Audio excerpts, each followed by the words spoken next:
Welcome to exam विवेचना। तो दोस्तों, जैसा कि आप लोगों को पता है, आज हिमाचल प्रदेश में पीजीटी के जो एग्ज़ाम थे उसी के अंतर्गत पहला पीजीटी का एग्ज़ाम हुआ था। ठीक है, तो आज हुआ था एचपी पीजीटी हिंदी का एग्ज़ाम। ठीक है, इसी तरह से आगे आपके दूसरे एग्ज़ाम भी होंगे। अभी फिजिक्स का आने वाला है, उसके पश्चात केमिस्ट्री, फिर इकोनॉमिक्स आने वाले हैं ये एग्ज़ाम।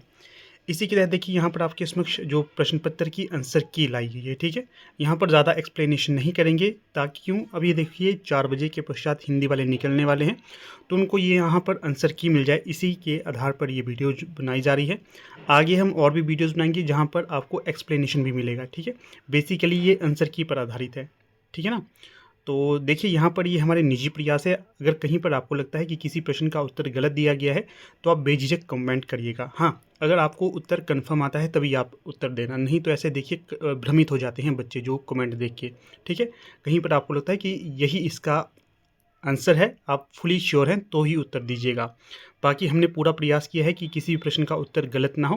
कहीं पर अगर हमें द्वंद्व लगता है, कहीं पर अगर हमें लगता है कि ये प्रश्न का उत्तर नहीं होना चाहिए, तो हमने कमेंट भी कर दिया है, हमने आप पहले ही आपको बता दिया है। यहाँ पर हम पहले करेंगे इंग्लिश सेक्शन को। तो देखिए, तो इसमें जो इंग्लिश सेक्शन में जो पहला है, जेवी फॉल द चेयर्स, इसमें क्या आएगा? सी, डी ऑफ। दूसरा क्वेश्चन है, इसमें जो one should do dash duty, इसमें होगा वंस, ए। अगला जो तीसरे क्वेश्चन का आंसर होगा, तो वो हो जाएगा आपका सक्सेस। चौथे प्रश्न का जो सही उत्तर हो जाएगा, तो इसका क्या होगा? इंडिफरेंसेस। और फिफ्थ का जो सही हो जाएगा यहाँ, तो वो हो जाएगा the fraud cases have been.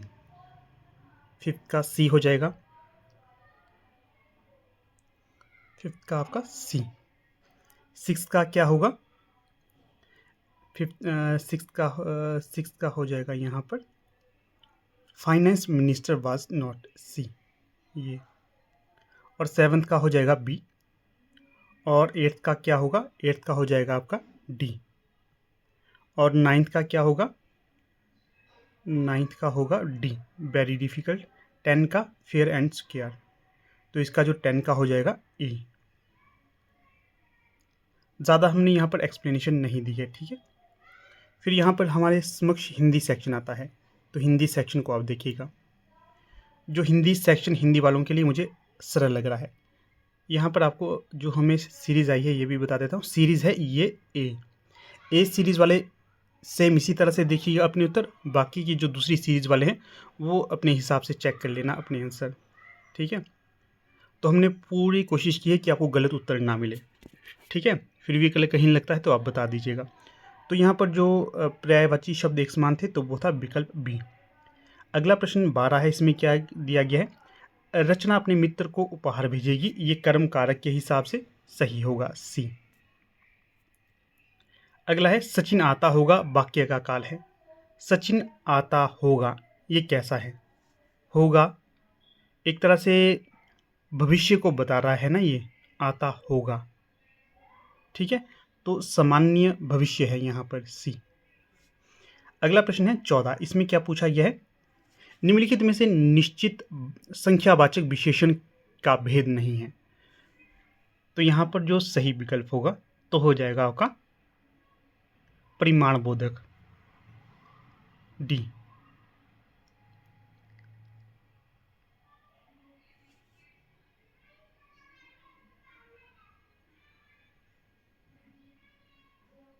बिल्कुल सही है, डी। हिंदी वाले अधिकतर आपके बिल्कुल सही होंगे। ठीक है, क्योंकि ये काफ़ी अच्छा लगा मुझे, काफ़ी सारे प्रश्न आते थे यहाँ से हमें। फिर जो अगला प्रश्न है यहाँ 15, माँ आ जाती तो मैं चलता, ये वाक्य है। ये देखिए पूरी संभावना है इसकी कि मिश्र वाक्य है, ये होगा, सी। अगला है समालोचन में है। समालोचन में क्या है? तो इसमें देखिए एक उपसर्ग है और एक प्रत्यय है। अगर जब ऑफिशियल आंसर की आएगी फिर भी हम आपके साथ इसे डिस्कस करेंगे, ताकि आगे की परीक्षाओं के लिए आपको ये फ़ायदा दे। व्याकरण की दृष्टि से उपयुक्त वाक्य है। व्याकरण की दृष्टि से जो उपयुक्त वाक्य होगा, तो वो होगा मैं गुरुजन को नित्य प्रणाम करता हूँ, 17 का सी।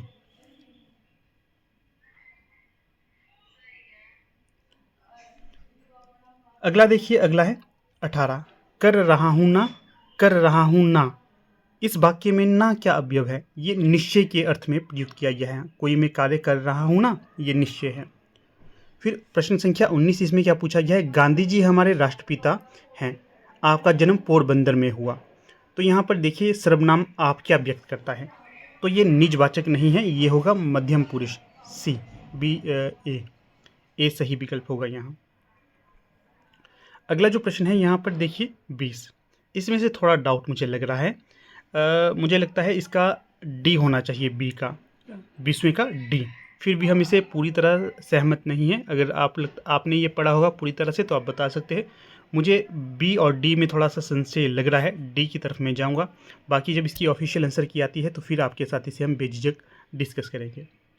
अगले प्रश्न की तरफ जाते हैं अब 21। इसमें क्या पूछा गया है 21 में?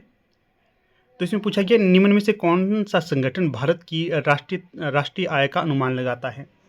तो यहाँ पर हो जाएगा डी।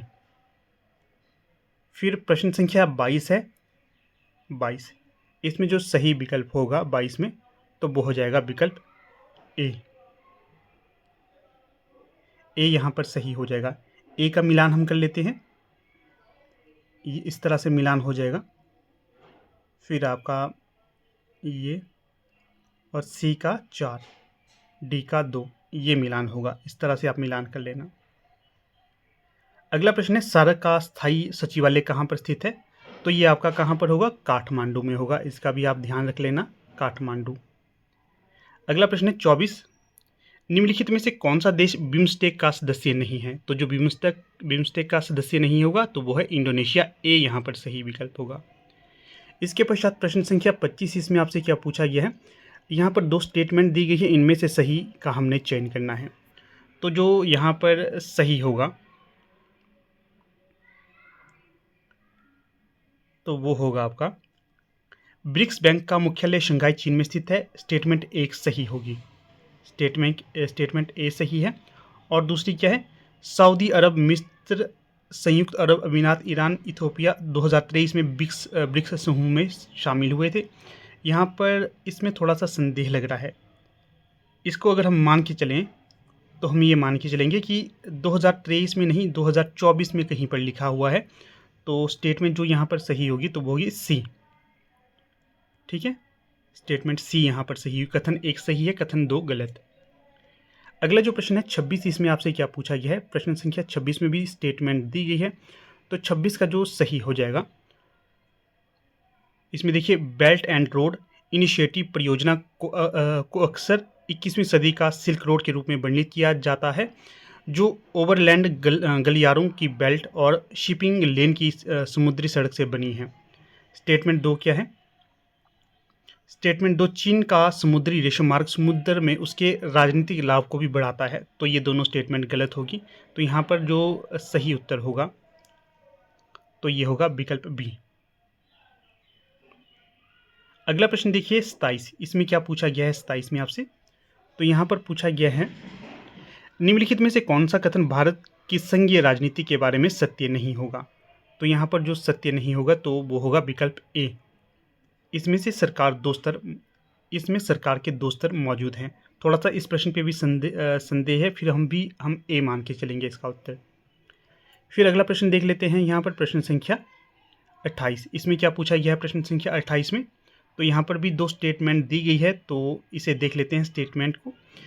पहली स्टेटमेंट है 1927 में कांग्रेस के लाहौर अधिवेशन में पूर्ण स्वराज्य को कांग्रेस का उद्देश्य घोषित करते हुए एक प्रस्ताव पारित किया गया था। तो जो ये कथन है ये तो गलत हो जाएगा। दूसरा कथन है सविनय अवज्ञा आंदोलन की शुरुआत 1922 में दांडी मार्च से की गई थी। ये कथन भी गलत हो जाएगा।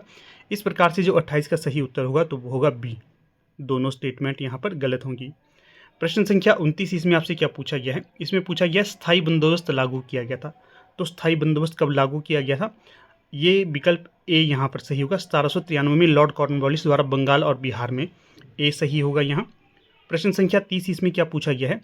प्रश्न संख्या 30 में आपसे पूछा गया है क्लाउडिया गोल्डिन को आर्थिक विज्ञान में काम करने के लिए नोबेल मेमोरियल पुरस्कार मिला। क्यों मिला था? क्योंकि श्रम बाजार में महिलाओं की ऐतिहासिक और समकालीन भूमिका पर इन्होंने महत्वपूर्ण योगदान दिया था।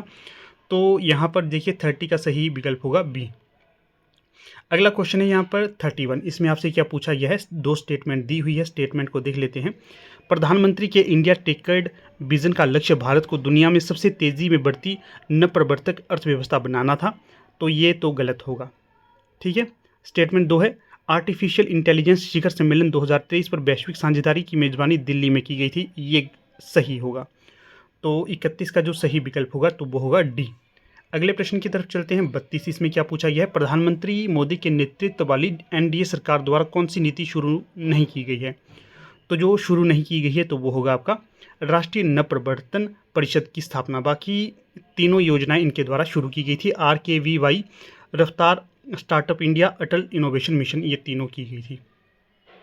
प्रश्न संख्या 33।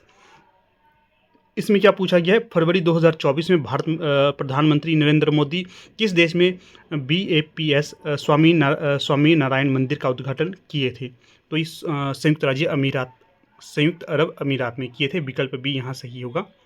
अगला प्रश्न है 34। इसमें क्या पूछा गया है, उभरती जनरेटिव AI प्रौद्योगिकी में कौन सा टूल टेक्स्ट इनपुट के आधार पर यथार्थवादी तस्वीरें तैयार करता है, तो यह DALL-E, विकल्प बी यहाँ पर सही होगा 34 का।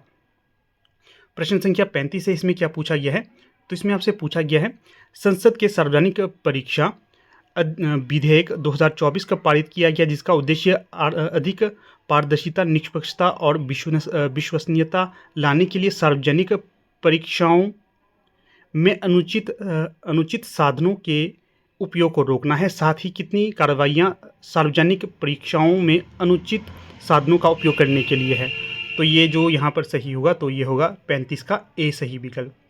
अगला प्रश्न है 36। निम्नलिखित में से कौन सी नदी हिमाचल प्रदेश से नहीं गुजरती है, तो जो झेलम है ये हिमाचल प्रदेश से होकर नहीं गुजरती, इसका ए सही हो जाएगा। अगला जो प्रश्न है यहाँ पर ये भी स्टेटमेंट वाला है। इसमें क्या दिया गया है, नाट्य नृत्य को दुनिया के सबसे बड़े लोक नृत्य के रूप में Guinness book of world records में सूचीबद्ध किया गया है, बिल्कुल सही है। कुल्लू घाटी नृत्य दशहरा पर किया जाता है और भगवान श्री कृष्ण के जीवन और गोपियों के साथ उनकी रासलीला से संबंधित कहानियों को दर्शाता है। कुछ हद तक दर्शाता भी है, कुछ हद तक नहीं भी दर्शाता है। इस प्रश्न पर भी थोड़ा सा द्वंद्व मुझे लगता है। चलिए यहाँ पर हम ये मान के चलेंगे कि ए सही होगा, कथन ए और कथन 2 दोनों सही होंगे, विकल्प ए यहाँ पर हम सही मानेंगे 37 का। अगला प्रश्न है 38। इसमें क्या पूछा गया है, जो दशहरा है ना बेसिकली दोस्तों ये माना जाता है भगवान श्री राम से संबंधित, इसलिए थोड़ा सा मुझे संशय है ए और सी में। अगला प्रश्न है 38। भारत का पहला आम चुनाव 1951-52 निम्नलिखित लोगों द्वारा वोट डालने के साथ शुरू हुआ था। कहाँ के लोगों द्वारा ये वोट डाले गए थे सर्वप्रथम, तो ये डाले गए थे आपके हिमाचल प्रदेश की चीनी और पांगी तहसील में। 38 का ए यहाँ पर सही होगा। प्रश्न संख्या 39। इसमें क्या पूछा गया है, इसमें पूछा गया हिमाचल प्रदेश को मुख्य आयुक्त के रूप में किस वर्ष और तारीख में गठित किया गया था, कितनी पहाड़ी रियासतों का विलय इसमें किया गया था, तो ये 15 अप्रैल 1948 में 30 रियासतें थी, तो 39 का ए सही विकल्प होगा। तो प्रश्न संख्या 40 है, ये भी स्टेटमेंट बेस्ड है। इसमें क्या पूछा गया है, तो इसमें पूछा गया है हिमाचल प्रदेश विधानसभा ने पंचायती राज अधिनियम 1994 पारित किया, जिसे 23 अप्रैल 1994 में लागू किया गया था, तो ये कथन तो गलत हो जाएगा। दूसरा कथन क्या है, हिमाचल प्रदेश में पंचायती राज विस्तार अधिनियम की धारा 97D के अनुसार अनुसूचित जातियों के लिए आरक्षण केवल ग्राम और ब्लॉक स्तर पर प्रदान किया गया है, तो यहाँ पर कथन 2 भी गलत हो जाएगा। इस प्रकार से देखिए जो प्रश्न संख्या 40 है इसका होगा दोनों गलत होंगे, विकल्प बी यहाँ पर सही होगा। अगला प्रश्न है 41। इसमें क्या पूछा गया है, तो इसमें पूछा गया है 41 में आपसे कौन सा कथन गलत है, तो यहाँ पर देखिए जो कथन गलत होगा, हाँ ये इस पे भी मुझे पूरी तरह से मुझे ये प्रश्न ही नहीं मिल पाया कहीं पर भी, तो 41 को हम छोड़ ही देते हैं। प्रश्न संख्या 42 की तरफ चलते हैं। 42 में देखिए यहाँ पर हमने एक तरफ हिमाचल प्रदेश के हाईकोर्ट के मुख्य न्यायाधीश थे, दूसरी तरफ अवधि थी, इन्हें मिलाना था, तो अगर हम इन्हें मिलाते तो यहाँ पर जो विकल्प बी है ये सही हो जाएगा, विकल्प बी। अगला प्रश्न है 43। हिमाचल प्रदेश में पाई जाने वाली स्थानीय पेड़ पौधों की वनस्पतियाँ जो पश्चिमी हिमालय में भी पाई जाती हैं कितने प्रतिशत हैं, तो इसका जो सही हो जाएगा 43 का, तो ये होगा 95%। 43 का डी सही विकल्प होगा, 43 का डी। अगला प्रश्न है 44। इसमें क्या पूछा गया है, जो भारत के सीधा सा प्रश्न देखिए, हिमाचल प्रदेश को कौन से क्षेत्र में रखा जाता है जब भूकंप आता है, तो वो है क्षेत्र 5 और 4, विकल्प ए यहाँ पर सही होगा 44 का। अगला प्रश्न है 45। इसमें क्या पूछा गया है, 45 में जो पूछा गया है आपसे प्रश्न, 1952 से 56 के मध्य हिमाचल प्रदेश विधानसभा में लगभग 55 वैधानिक कानूनों को पारित किया गया था, जिसमें कई प्रगतिशील कानून भी थे। निम्न वैधानिक कानूनों में से कौन से कानून को सामाजिक और आर्थिक दृष्टिकोण से कम प्रगतिशील माना जा सकता है? तो बी यहाँ पर सही होगा। ठीक है, हिमाचल प्रदेश अस्पृश्यता अपराध अधिनियम 1955, बी सही होगा इसका। 46 का जो सही विकल्प होगा यहाँ पर, 46 में सीधे से देखिए विकल्प बी यहाँ पर, ये जो असंगत हो जाएगा, ये कथन असंगत है, बाकी तीनों कथन ए सी डी सही होंगे।